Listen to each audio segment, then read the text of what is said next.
Salt. For a very long time, I've been saying that blood pressure reduction may be beneficial to a limited number of individuals. If you exercise more, eat a Mediterranean diet, and relax a bit, your blood pressure will be reduced without any negative consequences. But reducing your salt consumption is the wrong way to do this because of all the negative side effects that result.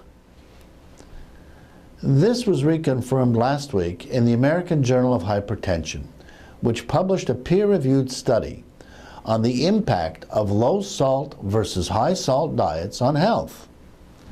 In a systematic review of 167 clinical studies, the authors concluded that the sort of dramatic salt reductions that are currently being recommended achieved only a slight reduction in blood pressure for people with hypertension, and almost no reduction for people without it. However, the researchers took the study a big step forward by looking at all the other impacts and side effects that occur whenever people go down to the government-recommended salt levels. Individuals placed on those low-salt diets had a significant increase in plasma renin, aldosterone, adrenaline, noradrenaline, all of which are risk factors for cardiovascular disease, diabetes, and death, and all ignored in the government dietary guidelines. Low-salt diets also resulted in increased cholesterol and triglycerides. Again, these risk factors increase the chances of stroke, heart disease, and death. Now, trading a minor reduction in one risk factor for a whole host of other serious risk factors is a fool's bargain. And why? To what end? Because the myth that our current levels of salt consumption have contributed to the increase in hypertension. That's what the anti-salt zealots say. But here is what the evidence states. While rates of hypertension have increased, salt consumption has remained absolutely flat.